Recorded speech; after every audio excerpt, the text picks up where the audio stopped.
Ça s'appelle comment la technique que tu fais là? Toucher-coller. C'est le principe du test de Rorschach, sauf que c'est en couleur. Souvent, le test de Rorschach, c'est du toucher-coller, mais plié l'un sur l'autre avec du papier. Sur les toiles, c'est mieux de les faire d'en prendre deux et puis de jouer avec la peinture. T'as déjà rencontré des artistes qui bossent comme ça ou pas du tout? Quand j'étais sur Grenoble, donc il y a déjà 30 ans, il y avait un type qui faisait ça, mais lui avec de la craie. Il écrasait des craies. Et pareil, il faisait des torsades avec ses mains. Il avait des gants et puis il faisait des torsades avec ses mains. Et moi j'ai fait ça, la même chose, mais gratté sur un papier, frotté avec mes doigts. C'est là la nuance, mais sinon ça reste pour le truc la même chose quoi.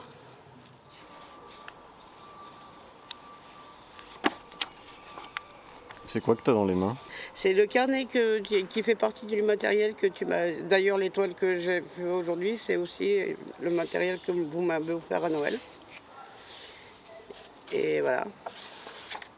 Là, c'est de la craie, faite avec des pochoirs que j'ai découpés à la main.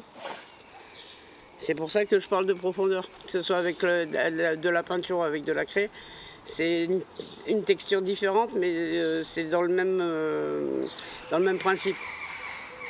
Pareil, là tu peux trouver des visages.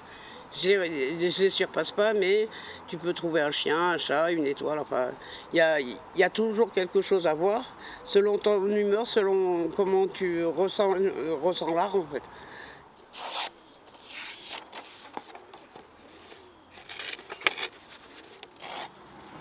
Blanc-noir, c'est ma base. Il y a beaucoup de gens qui me disent mais si tu pars en noir, c'est que tu as des idées pas saines. Pour moi, c'est un exorcisme. Donc du coup, après, je mets de la couleur parce que il y a de la vie, donc forcément, il faut mettre un peu de peps à tout ça. Mais je suis très, comment dire,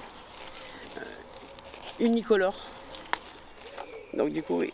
Je travaille avec un peu plus de précision avec le papier et puis je lui donne plus de texture. Il y a plus de relief quand la peinture sèche. Est-ce que ce que tu fais, tu l'anticipes ou c'est vraiment le moment qui te donne l'idée? C'est toujours au feeling de toute façon. Si je sens que les couleurs vont se mélanger comme je pensais, c'est ça l'effet magique de la peinture en fait. En termes de séchage, tu fais comment? C'est à l'air libre? C'est toujours à l'air libre, température ambiante. Quand elle est humide comme ça, je trouve que l'aspect il est comme si tu avais mis un vernis dessus en fait. Et quand elle va sécher, elle va s'assombrir un peu. Elle va être un peu plus sec mais fade un peu. C'est toutes les thérapies que je fais pas avec les psychiatres. C'est tout ce que j'exprime pas verbalement, je l'explique avec mes dessins. C'est pour ça qu'il y a autant de personnages dans mes dessins. Parce que là, ils sont pas finis, ils sont juste en attente de séchage. Quand ils sont secs, je les continuerai avec un Posca et je tracerai les visages ou les personnages. Parce que là, c'est juste le fond pour l'instant. Après, il y en a qui restent dans cet état-là. Qui restent pour que les gens aient, eux, la perspective, s'ils ont de l'imagination, de voir ce qu'ils veulent et l'émotion que ça leur procure. C'est une histoire de partage. Après, si les gens ils apprécient, c'est cool. C'est Mimi Cracra. Alors, on va faire un petit cœur. D'ailleurs, comment tu gères quand tu fais une œuvre et qu'elle te plaît pas? Comment tu gères ça? Tu l'acceptes ou tu Je la retravaille. S'il y a un truc qui me perturbe, c'est soit je laisse de côté, je lui laisse faire sa vie pendant un certain temps, puis du jour au lendemain, comme ça va me péter. Je vais arriver, je vais ouvrir le cahier et je vais finir un dessin qui a 10 ans que j'avais commencé. Quoi.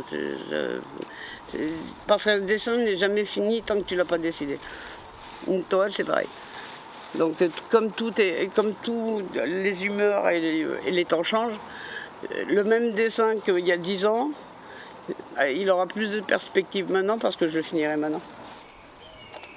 Est-ce que tu penses que l'endroit où tu es installé pour bosser, ça t'influence sur ton travail? Oui, quand je suis dehors, je suis aussi dans mon élément. Le seul truc qui me manque là en ce moment, c'est la musique pour travailler, que ce soit à l'intérieur ou à l'extérieur. Parce que généralement, je travaille en musique. C'est ce qui me permet de m'extraire des trucs, des bruits ambiants. Qu'est-ce qui t'évoque ce chœur-là? Le besoin d'évasion et d'amour. C'est effectivement, il y a du noir, mais il y a du bleu pour la pensée pour la mer. Et il est comme je voulais qu'il soit en fait. Et quand il sera sec, il y aura plein de portraits, plein de petits personnages qui vont sortir.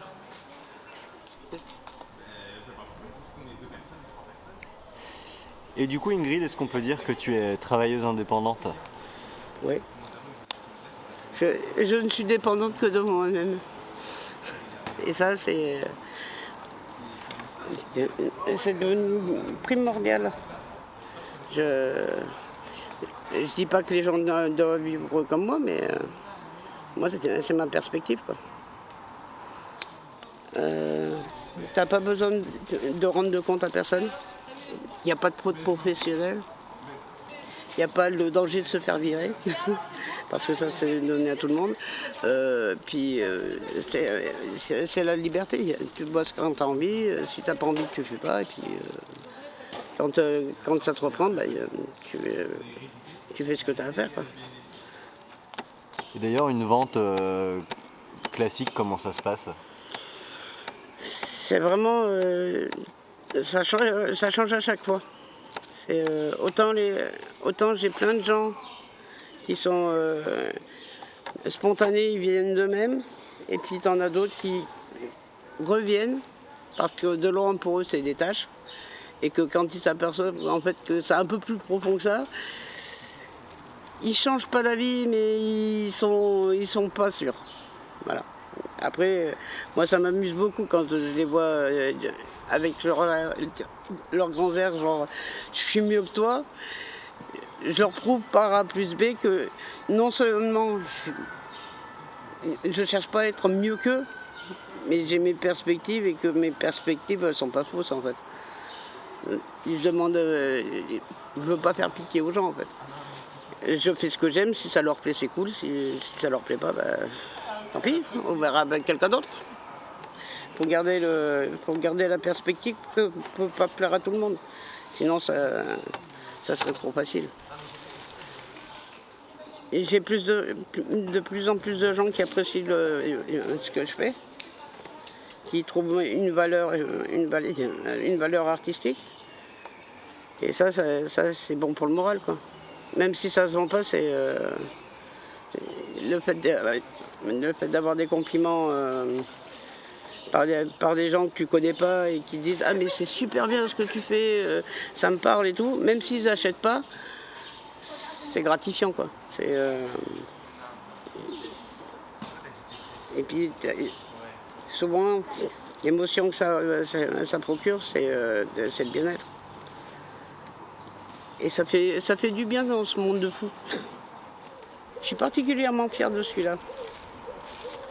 Il y a vraiment... comme quoi le noir c'est vraiment quelque chose qui me parle. Il t'évoque quoi celui-là?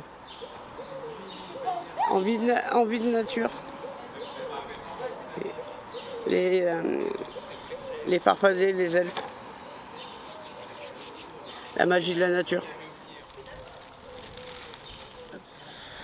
Je cherche des endroits où exposer, des manifestations, des festivals, pour pouvoir vendre et essayer de partager ça avec le plus de monde possible. Et là, cet été, j'aimerais bien, si j'ai la capacité de me trouver une grande table, de faire des des petits ateliers, soit ici dans le parc, soit dans un parc, selon la capacité, avec des adultes ou avec des enfants, et puis partager ça. Mais sinon, ouais, on a mis des bonbons, les chips.